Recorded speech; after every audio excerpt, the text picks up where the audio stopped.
Hi everyone, welcome to New Bear. Today we're going to make a lock chain.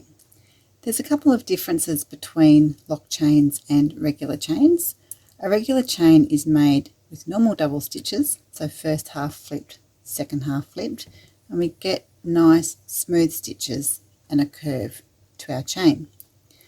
A lock chain is also made with double stitches, but we flip the first half and wrap the second half, which gives us a straight textured chain. Lock chains are often used for necklaces and projects with straight borders. We have, if I get untangled, Shuttle 1 and Shuttle 2. The hand setup for a lock chain is exactly the same as it is for a normal chain. We make the first half of the stitch, let it flip, and make sure you pull it all the way down. Make the second half of the stitch, but don't flip it. And again, pull it all the way down.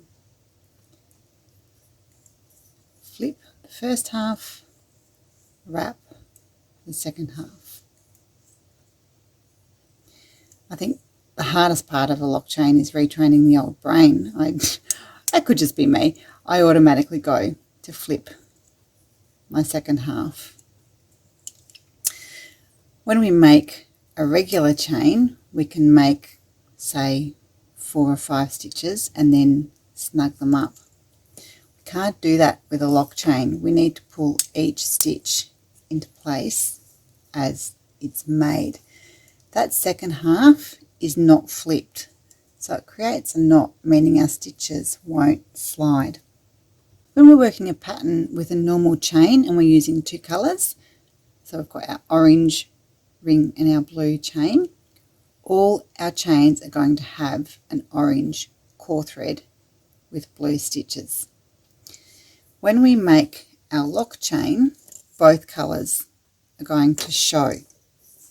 That's because we don't really have a core thread. Well, we do, but we don't. It swaps around all the time. So for the first half of our stitch, when we flip our stitch, our core thread is Shuttle 1 and our orange thread. Second half of the stitch isn't flipped, so our core thread is Shuttle 2. This results in both colours showing through our chain. It can be a very striking design element if that's what you're after. But if you want a single coloured lock chain, you're going to need to have the same colour in both your shuttles. The other thing to be aware of is that the width of a lock stitch is slightly wider than the width of a normal double stitch. It's not a huge difference, but it does accumulate. Both these samples have a stitch count of 10. If you're wanting to change a pattern from normal double stitches to lock stitches, you can't simply work the lock stitch with the same count. You need to work out what your stitch count will be to accommodate the width of your lock stitch. So to do that, make 10 double stitches and then see how many lock stitches give you the same width. So I have 8 lock stitches for every 10 normal double stitches. Knowing that, I can substitute my stitch counts. I hope you enjoyed it. See you next time.